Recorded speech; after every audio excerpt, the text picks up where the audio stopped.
Let me ask you something uncomfortable. Think about the last time you walked into a room full of people and felt completely invisible. Nobody came to talk to you, you didn't know what to say, you smiled awkwardly, checked your phone, and counted the minutes until you could leave. Or think about that one person. You know them. Everyone does. They walk in and the whole room lights up. People laugh at their jokes. People want to be around them. Opportunities fall into their lap. Jobs, friendships, relationships, just because of how they interact with people. Here's the truth that nobody wants to say out loud. Social skills are not a gift. They are not something you either have or don't have.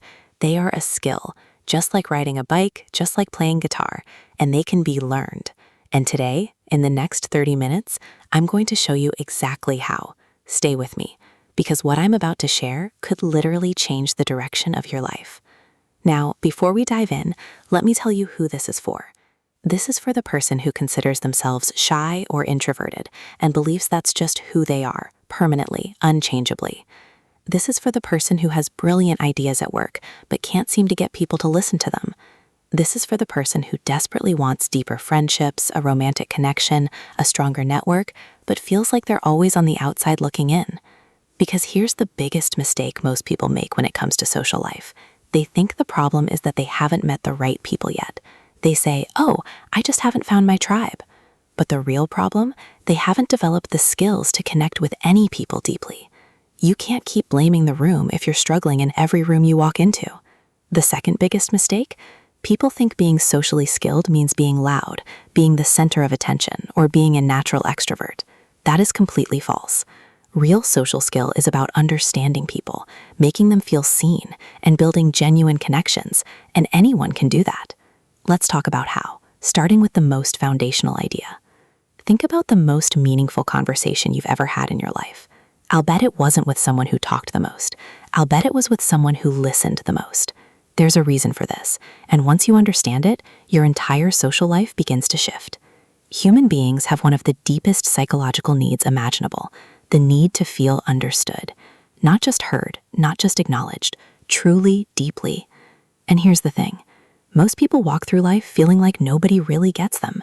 Their parents didn't fully understand them, their friends sort of understand them, their coworkers treat them like a function, not a person. So when someone comes along and makes them feel genuinely understood, it's like water in a desert. They are immediately drawn to that person. That person becomes magnetic, and you can be that person. Most people, when someone is talking to them, are doing one of three things. One, they're waiting for their turn to speak. Their mind is already formulating their response. They're not really absorbing what's being said. Two, they're judging what's being said. Is this true? Do I agree? Is this boring? They're evaluating rather than receiving. Three, they get distracted. A notification, a thought, a person walking by. None of these are real listening. And deep down, people can feel it when you're not really listening. They feel it immediately, and they trust you less for it. Real listening, the kind that builds connection, requires something different. It requires what we can call full presence. Full presence means your body is oriented toward the person. Your eyes are on them. Your phone is away. Your mind is genuinely curious about what they're saying next. And here's a practical trick. Instead of preparing your response, ask yourself this question while they're talking. What is this person really trying to tell me? What's underneath the words? Because most of the time, what people say on the surface is not the full story. When your friend says, work has been really stressful lately, they're not just reporting information. They might be saying, I feel unappreciated, or I'm scared I'm failing, or I need someone to acknowledge that I'm struggling. When you start listening for that layer, the emotional layer beneath the words, your conversations will never be the same. Imagine you're at a family dinner and your cousin says, I don't know, I've just been feeling kind of stuck lately. The average person says, oh yeah, that happens. Hey, did you see that game last night? The connected person says, stuck how? Like in your job or just in general? One response shuts the door, the other opens it, and suddenly your cousin is sharing things with you they haven't shared with anyone. And in that moment, a bond is formed, a real one. The most common mistake people make in conversation is trying to fix or advise before the other person feels heard. Someone shares a problem, and immediately you're giving solutions. But most of the time, people don't want solutions first.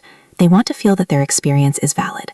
Once they feel understood, then they might want advice, but not before. For the next 24 hours, try this one thing. In every conversation, ask at least one follow-up question before you share your own opinion or experience. Just one.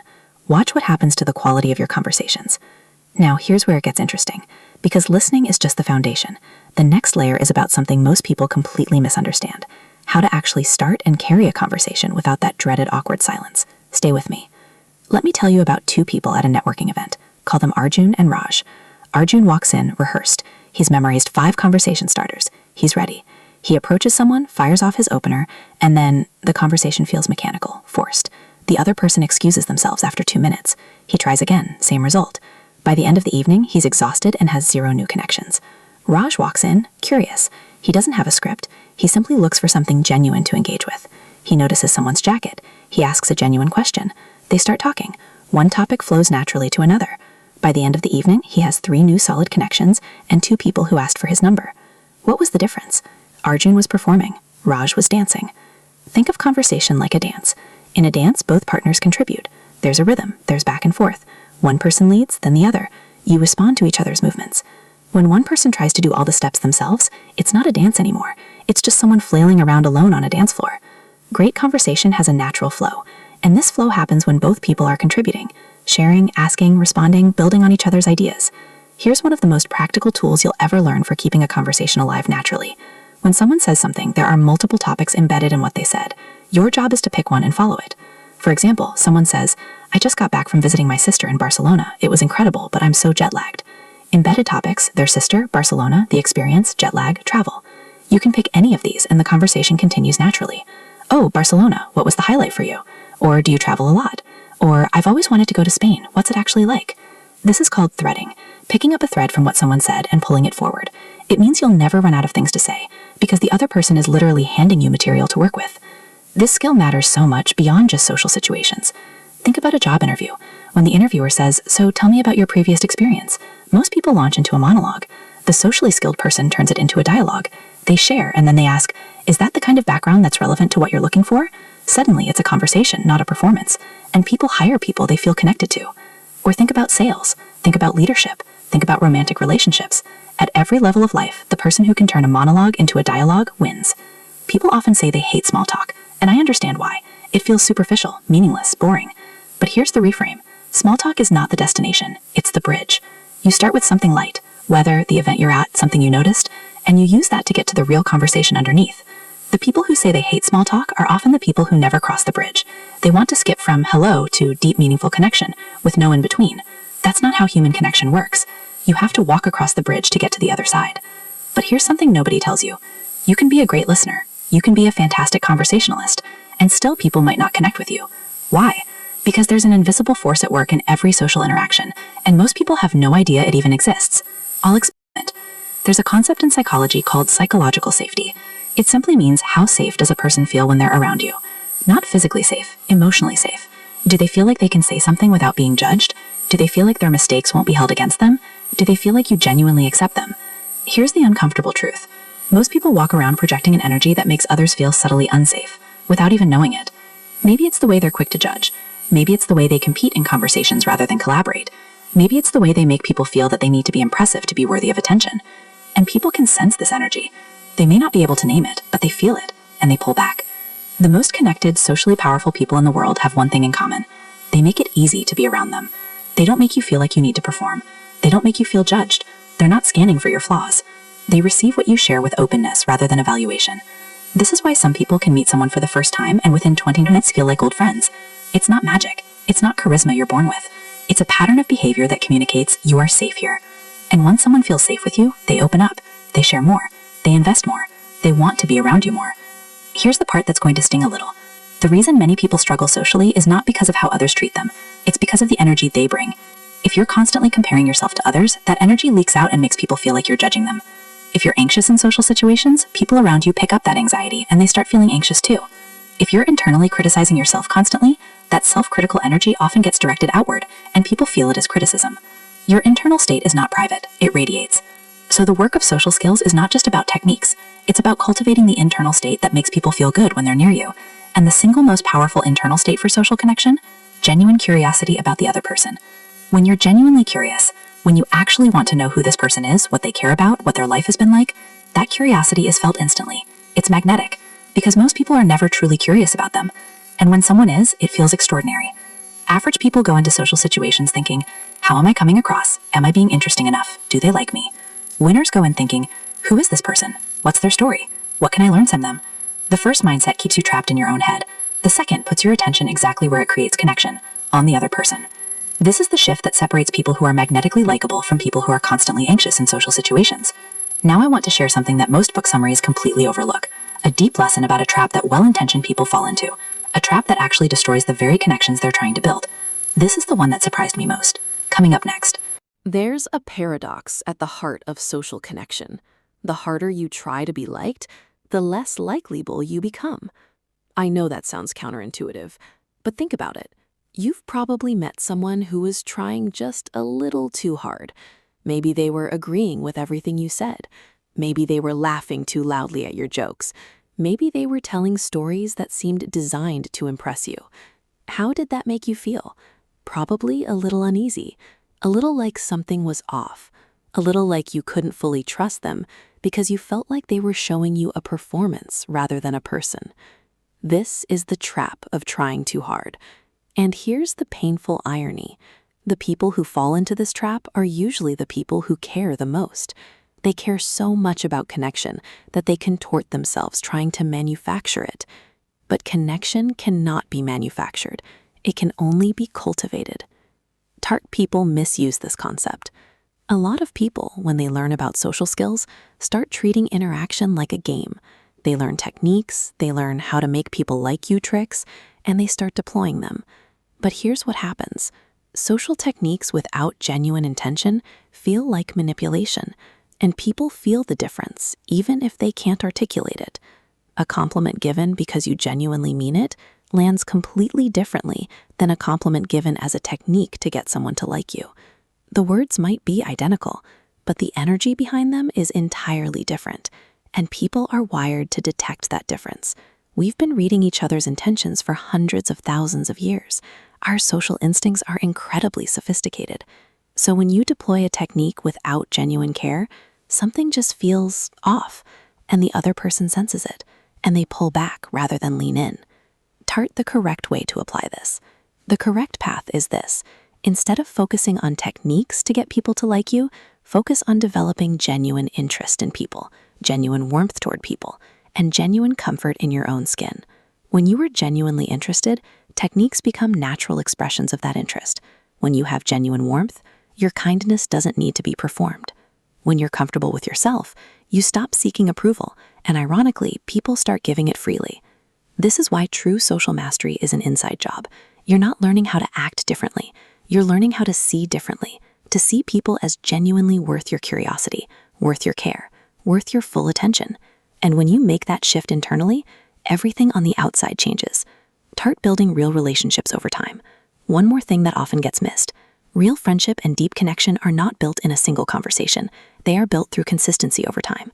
Showing up, following up, remembering what someone shared with you, checking in after a hard moment they mentioned, being reliable. Most people have great first conversations and then disappear, and they wonder why their friendships feel shallow. Deep connection requires investment over time. Not massive investments, small, consistent ones. A text saying, hey, I saw this and thought of you. A call just to check in. Showing up when you said you would. That's how acquaintances become friends. That's how connections become relationships. That's how social skills become a life richly lived. All right, here's where we get practical. No more theory, just execution. Here is your 7-day social skills action plan. 1 focused action per day. Simple, doable, transformative if you actually do it. Day 1, the listening day. Today's only job. In every conversation you have, don't share your own story or opinion until you've asked at least one genuine follow-up question about what the other person shared. Just listen. Just be curious. Notice how the quality of your conversation shifts. Day 2, the observation day. Before you enter any social situation today, take 30 seconds to observe the room. Notice the energy. Notice who seems isolated. Notice what topics people are talking about. You're training your social awareness, your ability to read the room. Day 3, the threading day. Practice conversation threading. Every time someone speaks to you, mentally identify 3 topics embedded in what they said, then pick one and follow it. Do this all day. You will never run out of things to say again. Day 4, the comfort day. Today, focus on making others feel comfortable. Smile genuinely, not forced, but real. Give at least 2 authentic compliments to people. Ask someone how they're really doing, and mean it. Your job today is simply to make the people around you feel a little safer, a little more seen. Day 5, the vulnerability day. Share something real with someone you trust. not your deepest secret, just something slightly more personal than you'd normally share. Real connection is built on mutual vulnerability. Let someone in a little further today. Day 6, the follow-up day. Think of 3 people you've had a meaningful conversation with in the past few weeks. Reach out to each one with a simple, genuine message. Reference something specific they shared. Just check in. That follow-up is the thread that weaves casual conversations into real relationships. Day 7, the reflection day. Sit with this question. In my social life, am I trying to be impressive or am I trying to be present? Write down 3 specific behaviors you want to change based on what you've learned this week, and write down 3 situations coming up in your life where you can apply these principles. That's your week. 7 days, 7 small actions. Do this genuinely, not as performance, and by the end you will feel the shift, I promise you. I want to leave you with something that I hope you'll carry with you long after this video is over. We live in a world that is increasingly disconnected. We have more ways to communicate than ever before, and yet loneliness is at epidemic levels. Studies show that millions of people report having no close friends, no one who truly knows them. And in the middle of all this noise, all this digital connection that isn't really connection, the ability to genuinely show up for another human being is becoming the rarest and most valuable skill in the world. The person who can make others feel truly seen, truly heard, truly understood, that person becomes indispensable. In business, in friendship, in love, in leadership. But more than all the external rewards, just think about what a life rich with genuine connection feels like. Imagine waking up knowing there are people in your life who truly know you, who you can call at 2 a.m., who celebrate you without jealousy, who challenge you to grow, who choose to be in your life, not out of convenience, but out of genuine love and respect. That life is not reserved for the lucky, the beautiful, or the naturally charismatic. That life is available to anyone who decides to develop the skills to build it. The only question is whether you'll decide that today. You've already taken one step by watching this, but here's the thing about social skills. They only grow in the real world, not in videos, not in books, in actual conversations with actual human beings in actual moments. So take what you've learned today and use it, starting with the very next conversation you have. Because somewhere out there, there's a person who needs someone to genuinely listen to them, to see them, to make them feel less alone. Be that person for them, and in doing so, you'll be building the life you want, one real connection at a time.